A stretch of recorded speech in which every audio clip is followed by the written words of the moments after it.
ہمیں ان سانسوں کا حساب دینا پڑے گا۔ میں آپ سے کہہ رہا تھا کہ اللہ کہہ رہا اپنی کتاب میں میری مرضی کے بغیر مفہوم ہے، دنیا میں ایک پتا بھی ٹوٹ کر نہیں گرتا۔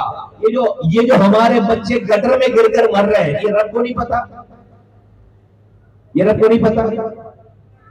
اللہ اس کو تو نہ نیند آتی ہے نہ اونگ آتی ہے، وہ چھٹی پہ تو نہیں گیا ہوا۔ رب کو تو سب کچھ پتا ہے۔ یہ جو ہمارے پاس 18 گھنٹے لائٹ نہیں ہے، یہ رب کو نہیں پتا؟ یہ جو ہمارے بچے گٹر ملا پانی پی رہے ہیں، یہ رب کو نہیں پتا؟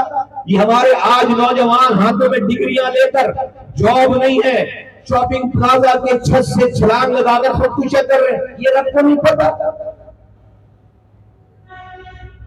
اللہ سے تو کچھ بھی چھپی ہوئی نہیں ہے۔ تو جب اسے یہ سب کچھ پتا ہے تو وہ اپنی مدد کیوں نہیں بھیج رہا؟ وہ ان ظالموں کو نیست و نابود کیوں نہیں کر رہا؟ وہ ان ظلم کرنے والوں کو، یہ جو شہر آج سے صرف 13 سال پہلے 2010 میں نے جب نظامت ختم کی تو یہ شہر دنیا کے 12 تیزی سے ترقی کرنے والے شہروں میں تھا۔ دنیا ہمیں اس شہر کی ترقی پر بلا کر میڈل دیتی تھی، سرٹیفکیٹ دیتی تھی۔ آج ورلڈ رینکنگ میں یہ شہر دنیا کے 4 بدترین رہنے والے شہروں میں ہے۔ دنیا کے 4 بدترین رہنے والے شہروں میں 13 سالوں میں the most developing cities in the world سے گزر کر آج یہ most living cities in the world ہے۔ بہترین دنیا کے 12 بہترین شہروں سے نکل کر دنیا کے 4 بدترین رہنے والے شہروں میں شامل ہو گیا۔ اللہ دیکھ نہیں رہا؟ کیوں نہیں مار رہا ظالموں کو؟ کیوں نہیں مار رہا ظالموں کو؟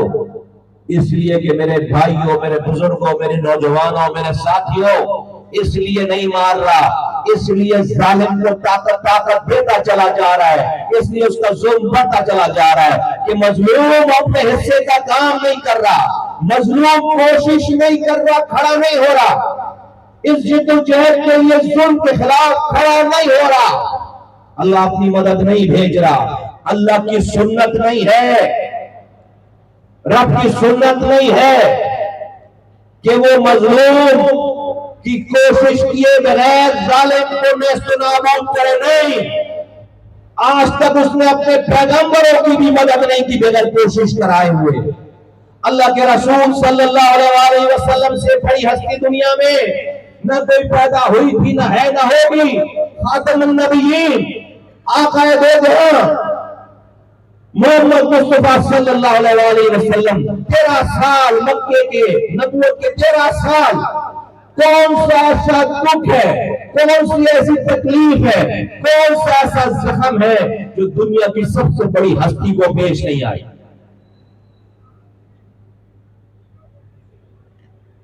ساتھیوں کی جانوں کے نذرانے سے لے کر، طائف میں پتھر لگنے سے لے کر، لہو لہان ہونے سے لے کر، زخمی ہونے سے لے کر، لوگوں کے بوائکاٹ سے لے کر، معاشی بوائکاٹ سے لے کر، وہ لوگ جو کہ نبوت سے پہلے صادق اور امین کہتے تھے، اپنی امانتیں رکھواتے تھے، انہوں 13 سالوں تک اس ہستی پر کیا ظلم کے پہاڑ توڑے ہیں، کیا ضرورت تھی رب کو یہ کرانے کی؟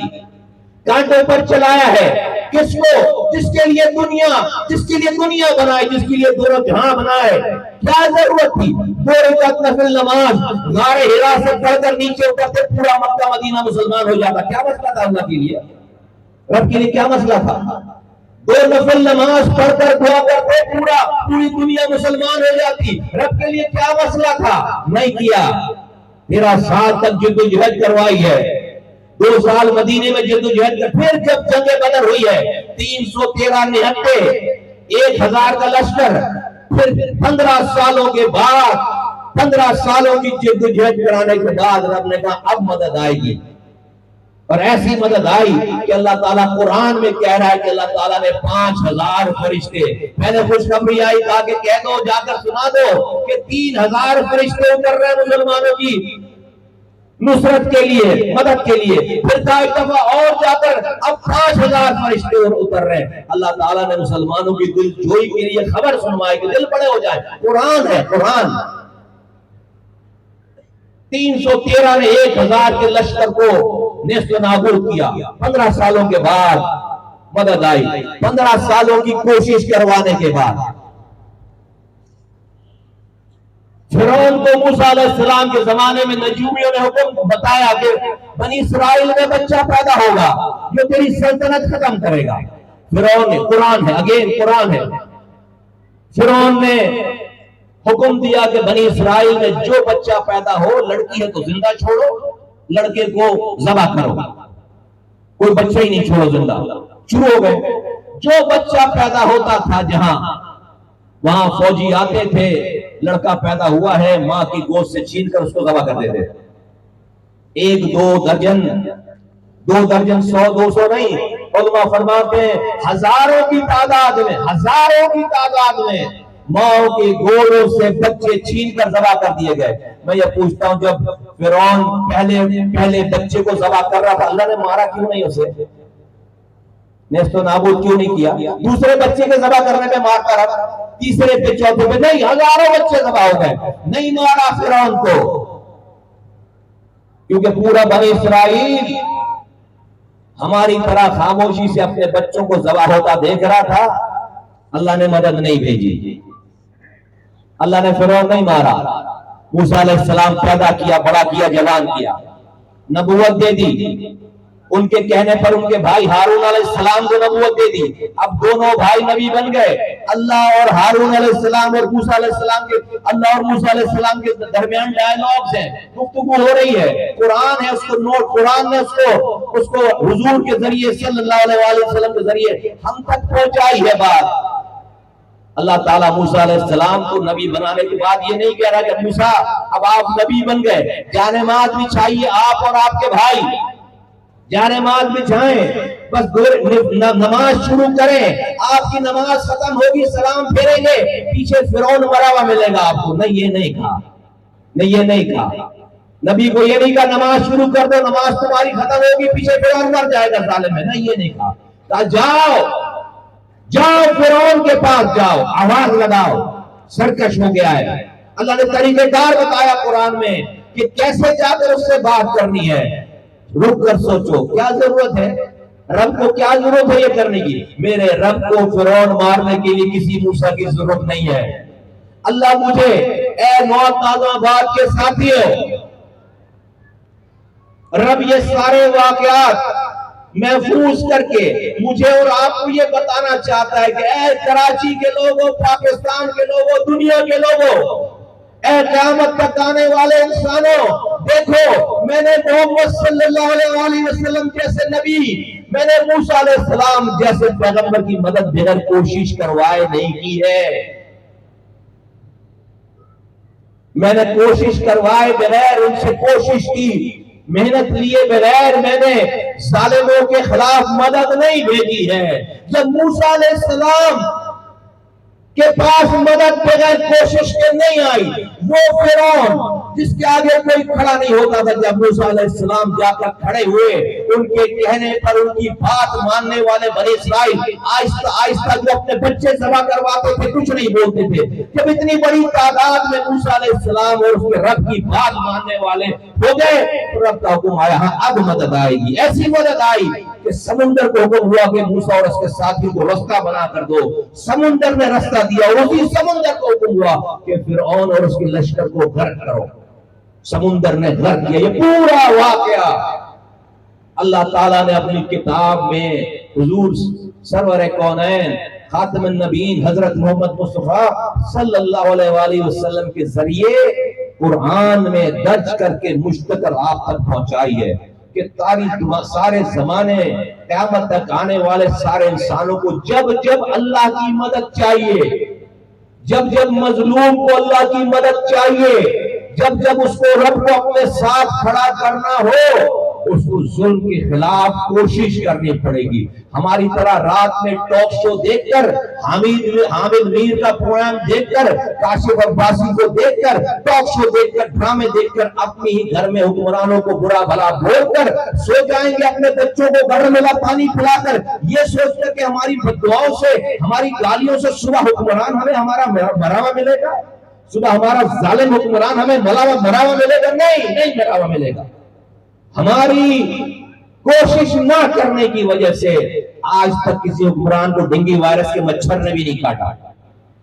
اتنے لوگ کرونا وائرس میں مر گئے, سنا ابھی تک کسی نے؟ وہ حکمران بھی مرا ہو, ہمارا والا کو مرا ہو, وہ کرونا وائرس کو چھوٹو بھی نہیں مر رہا. بھائی وہ بھی غریب ہی مر رہا ہے, وہ بھی غریب ہی مر رہا ہے. تو جب رب یہ کہہ رہے کہ میری مرضی کے بغیر دنیا میں پتھر ٹوٹ کر نہیں کرتا, تو میرا یہ ماننا ہے یہ 18 گھنٹے کی لوڈ شیڈنگ بھی اللہ کی مرضی کے بغیر نہیں ہو رہے, پانی بھی اللہ کی مرضی کے بغیر ناپید نہیں ہے. یہ ہمارے اوپر مہنگائی کا یہ جو غم ہے, یہ رب کی مرضی کے بغیر. رب صرف مسجد میں مدرسے میں نہیں ہے کہ اس کے باہر ہم اپنی چلائیں گے, مدرسے میں مسجد میں جا کر اس کی چلے گی. نہیں, وہ کہہ رہا دنیا میں ایک پتا بھی میری مرضی کے بغیر ٹوٹ کر نہیں کرتا. تو میرے بزرگوں, میرے نوجوانوں, میرے ساتھیوں, مجھ سے پوچھتے ہیں یہ پیپلز پارٹی بڑی مضبوط ہے مصطفیٰ بھائی, 50 سال ہو گئے ان کو حکمرانی کرتے ہوئے, اتنا پیسہ ہے, پولیس ان کی, سرکار ان کی, افسر ان کے, اتنا پیسہ ہے کہ پورے الیکشن کو یہ خرید لیں. ان کو ہم کیسے جڑ سے اکھاڑ کر پھینکیں گے؟ ان کے ظلم کو کیسے ختم کریں گے؟ ان کے ظلم کو کیسے ختم کریں گے؟ مجھ سے پوچھتے ان کے ظلم کو کیسے 50 سالوں سے اتنے مضبوط ہیں, ان کے ظلم کو ہم کیسے ختم کریں گے؟ سوال کرنے والا میری کمزوری دیکھ کر سوال کر رہا ہے. سوال کرنے والا پیپلز پارٹی کی مضبوطی, پیسہ, پاور دیکھ کر سوال کر رہا ہے. وہ یہ نہیں دیکھ رہا لیکن کہ میں نہیں گرا سکتا, میرا رب گرائے گا. میرا رب پیپلز پارٹی سے زیادہ مضبوط ہے. میں نے وہ کام کرنے کہ رب کو اپنے ساتھ کھڑا کروں, میں وہ کوشش کر لوں جہاں رب میرے ساتھ کھڑا ہو جائے. اللہ تعالیٰ نے زمانے کے سارے فرعونوں کو نیست و نابود کیا ہے. آج کے دور کے ظالم کوئی حیثیت نہیں رکھتے. تو میری آپ سب لوگ, اب ہم اس ملک میں آ گئے. میں نہیں کہہ رہا کہ بھئی تلواریں اٹھاؤ یا ٹیٹیاں لگواؤ اور بس ہتھیار اٹھاؤ اور چلو ظالموں کو خاتمے کے لیے شروع ہو جائے. نہیں, یہ ملک ہے, اس کا ایک آئین ہے, اس کا ایک قانون ہے. ہم اس ملک کے آئین اور قانون میں رہ کر اپنی سیاسی جدوجہد کر رہے ہیں. ہمیں اس ملک کے اور آئین اور قانون میں رہ کر ہمیں اپنے شاٹس کھیلنے ہیں, ہمیں اپنی کوشش کرنی ہے. اور وہ کوشش کیا ہے؟ وہ کوشش یقیناً آج کے دور میں اپنے ہم خیال لوگوں کو, آج اگر ہم سب کے پاس آپشن ہے, ہم سب ادھر جو بیٹھے ہوئے سارے لوگ ادھر جو بیٹھے ہوئے, ہم سب کے پاس آپشن ہے کہ ہم آج اس پاکستان کی امیر ترین جماعت جو کہ یہاں کی 15 سالوں سے حکمران جماعت ہے, اس میں چلے جائیں. ہمیں پیسے ملیں گے, ہمیں پاور مل جائے گی, ہمارے کام ہو جائیں, ہو سکتا ہے ہمارے بچوں کو نوکریاں مل جائیں. لیکن کیوں نہیں جا رہے؟ کیوں اس جھنڈے کے نیچے ہو آپ تمام کارکنان اور ذمہ داران؟ کیوں نہیں جا رہے اس پیپلز پارٹی کو جوائن کرنے؟ کیونکہ ہمیں پتا ہے کہ ان کی یہ طاقت غلط جگہ استعمال ہو رہی ہے, ان کی یہ طاقت ظلم کرنے کے لیے استعمال ہو رہی ہے.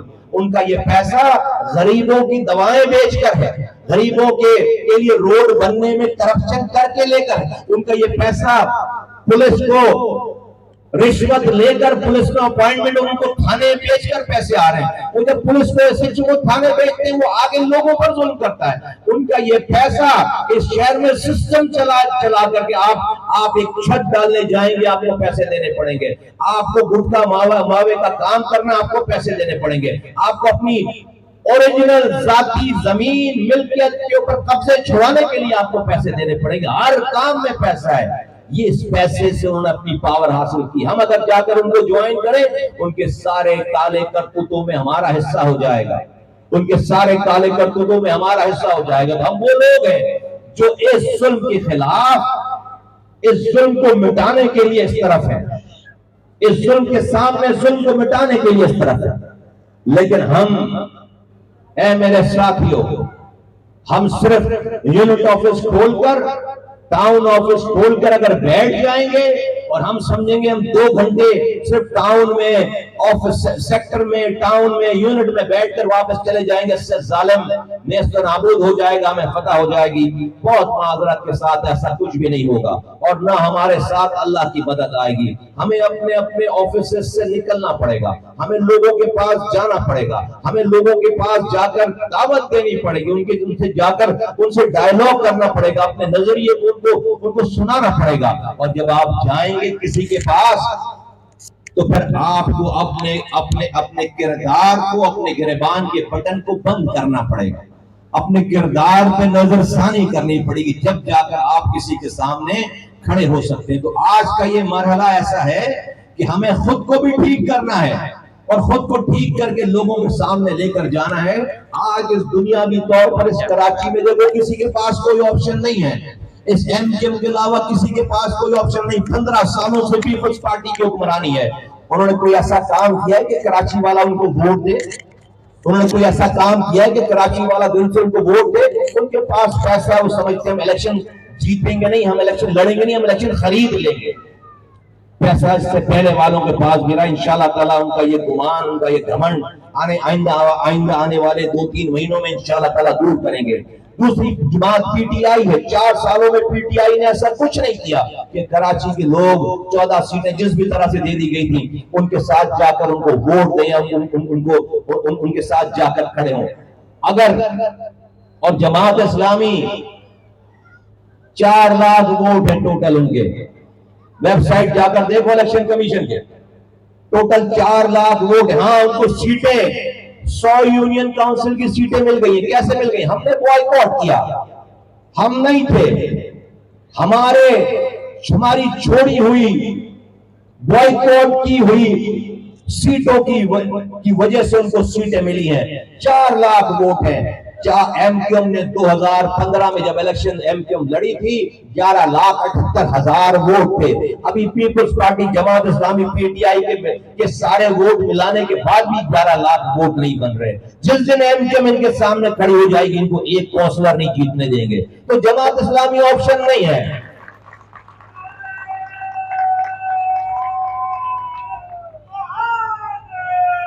جماعت اسلامی آپشن نہیں ہے، جماعت اسلامی آپشن نہیں ہے، پی ٹی آئی آپشن نہیں ہے، پیپلز پارٹی آپشن نہیں ہے۔ تو پھر ایم کیو ایم کا مقابلہ کس سے ہے؟ میرے ساتھیوں، میرے بزرگوں، نوجوانوں، ماں بہنوں، ایم کیو ایم کا مقابلہ ایم کیو ایم سے ہے۔ یہ جتنے لوگوں نے جماعت اسلامی کو، Peoples Party, P T I کو ووٹ نہیں دیا، وہ سارے لوگ یا تو ہمارے ہیں یا کبھی ہمارے ہوتے تھے۔ اگر آج وہ میری کسی بات پر، میرے کسی طرز عمل سے کوئی خاموش ہو کر بیٹھ گیا ہے، ناراض ہے، اس کو گلہ ہے، اس کے پاس، اس کے دروازے پہ جانا ہمارا کام ہے، ہمارے ساتھیوں کا کام ہے۔ ہم یہ نہیں کہتے کہ ہم فرشتے ہیں، ہم انسان ہیں، ہم سے غلطی ہوئی ہوگی، لیکن ہم ساتھ ساتھ یہ بھی کہتے ہیں کہ we are the lesser evil, ہم سب سے کم غلطی کرنے والے لوگ ہیں، ہم سے کم غلطی کرنے والا، ہم سے کم کرپشن کرنے والا اگر کوئی ہوتا تو ہم اس کے پاس جا کر بیعت کر لیتے۔ ہاں ہم سے غلطیاں ہوئی ہوں گی، لیکن جو دوسری پارٹیاں ہیں وہ زیادہ بڑے مجرم ہیں، گناہگار ہیں، اور ہم وہ لوگ ہیں جو ہر دن اپنی غلطیوں کی تصحیح کر رہے ہیں، اس کی کمی کر رہے ہیں، اس کو ختم کر رہے ہیں، اور آپ کے درمیان ہیں، اور ہمارے یہاں ایک اکاؤنٹیبلٹی ہے۔ ہمارے یہاں ایک پوچھ گچھ ہے، ہم پیسے سے سیٹیں خرید کر نہیں آ رہے کہ یہ سیٹ ہماری ہے، ہم نے خرید لی ہے، ہم نے اس پارٹی کو اتنے کروڑ روپے دے دیے ہیں، اب ہم جو چاہے ہم کریں گے. نہیں، ایسا چکر نہیں ہے. 40 سالوں میں الحمدللہ یہ چکر نہیں ہے، آج بھی ایسا نہیں ہے. تو میرے ساتھیوں، لوگوں کے پاس جا کر دونوں ہاتھ کھڑے کر کے کہنے ہاں بھئی ہم سے غلطی ہوئی ہوگی، لیکن ہم سب سے کم غلطی کرنے والے لوگ ہیں. ہم سے اچھا لا کر دکھاؤ. ہم سے کوئی اگر اچھا ہے تو بتاؤ، ہم جا کر اس کو جوائن کرتے. نہیں ہے کوئی. اگر ہوتا تو یہ پارٹی ختم ہوتی. نہیں ہے کوئی، نہیں ہے کوئی. ہمیں لوگوں کے پاس جانا ہے، اس الیکشن سے پہلے لوگوں کے پاس جانا ہے. ساتھیوں، یہ اتنی بڑی تعداد ہے کارکنوں کی. نوتاز آباد کا سے بھی ہٹاؤ کہ کیا حاضری آج کی کسی نے لی؟ حاضری لی کیا ہے؟ حاضری کیا ہے؟ 776 کہہ رہے ہیں، نیئر اباؤٹ 1000 کہہ رہے ہیں. میں اس کو 700 600 500 کر لیتا ہوں. چلو کم کر لیتا ہوں. 500 لوگ ہیں، 500 لوگ ہیں. اگر آپ میں سے ہر کوئی اپنے اپنے حصے کا کام کرے، اب سے لے کر الیکشن نومبر میں تو نہیں ہو رہے، یہ سب کو پتہ چل گئی ہوگی بات. الیکشن ہو رہے ہیں فیبروری میں جا کر انشاءاللہ تعالی، اللہ نے چاہا جنوری کے اینڈ میں یا فیبروری میں. تو ہمارے پاس ابھی 4-5 مہینے ہیں. ہمارے پاس ابھی 5 مہینے، تقریباً 5 مہینے ہیں ہمارے پاس. ان 5 مہینوں میں اگر ہم کوشش کریں تو سارے کارکنان، سارے ساتھی، ہم اپنے اپنے حصے کے اگر 256 لوگ جمع کریں، 256 ہم اپنے 256 ووٹر جمع کریں. ایم کیو ایم کو پورا کراچی جیتنے کے لیے 25,60,000 ووٹ چاہیے. ہم سوئپ کریں گے. اگر 25,60,000 ووٹ پڑ گئے ہم سوئپ کریں گے. یہ 25,60,000 ووٹ کوئی مرکز نہیں ڈلوا سکتا، کوئی تنظیمی کمیٹی نہیں ڈلوا سکتی، کوئی ٹاؤن انچارج ٹاؤن کمیٹی نہیں ڈلوا سکتی. یہ 25,60,000 ووٹ نہیں ڈلوا سکتے، کوئی سینٹرلائز طریقے سے نہیں ڈل سکتے. لیکن اگر 10,000 لوگ، ہمارے یہاں پر 700 کے قریب 76 بتا رہے ہیں کارکنان ہیں، بعد میں اور آگے کو ساتھی کہہ رہے ہیں کہ 1000 بھی. میں نے 500 کر دیا. 29 ٹاؤن ہیں ہمارے، 29 ٹاؤن ہیں. 29 ٹاؤن میں ہمارے پاس آرام سے 10,000 ساتھی ہیں.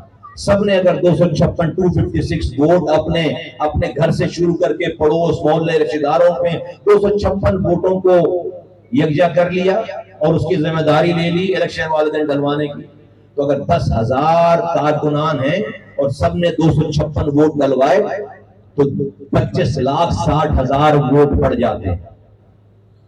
25,60,000 ووٹ پڑ جاتے ہیں. اگر یہاں پر صرف 500 لوگوں کی تعداد ہے اور آپ 256 ووٹ اگر اپنے کر لیں تو یہ مجمع جو سے بھی یہاں کارکنان بیٹھے ہیں یہ 1,30,000 ووٹ ڈلوائیں گے. میرے پاس کیلکولیٹر نہیں ہے، میں ویسے اندازاً پیچھے لوگ کیلکولیٹ کر کے مجھے اگر کوئی میرے نمبرز میں غلطی ہے تو مجھے بتا دیں. 256 ووٹ. آپ کوئی باہر کی بات نہیں کر رہا، اس فلڈال سے جو باہر 1,28,000 2,000 کا کی جو ہے وہ کا ڈیفرنس ہے. میں نے 31 کا ہے، میں نے 31 کا ہے. 1,28,000 ووٹ یہ والا مجمع جس کو میں نے پہلے ہی کم کر دیا. مجھے بتا رہے 1,000 سے زائد ساتھی ہیں. ایک نے کہا جب ہم وہ یہاں پر آئے تھے 776 لوگ کی حاضری تھی. میں اس کو 500 گنتا ہوں، میں اس کو 500 گنتا ہوں. یہ 500 اپنے 256 ووٹ کریں تو 1,28,000 ووٹ. 1,28,000 آپ کے اس نوجوان کے ایم ایل اے کو پڑھیں تو الیکشن نہیں جیتے گا. بولے وہ جیتے گا نہیں جیتے گا؟ بولے وہ جیتے گا نہیں جیتے گا؟ سب بتاؤ یار، سب بولے جیتے گا نہیں جیتے گا؟ 1,28,000. تو ابھی باہر والوں کی بات نہیں ہو رہی، عام لوگوں کی بات نہیں ہو رہی، ہمدردوں کی بات نہیں ہو رہی.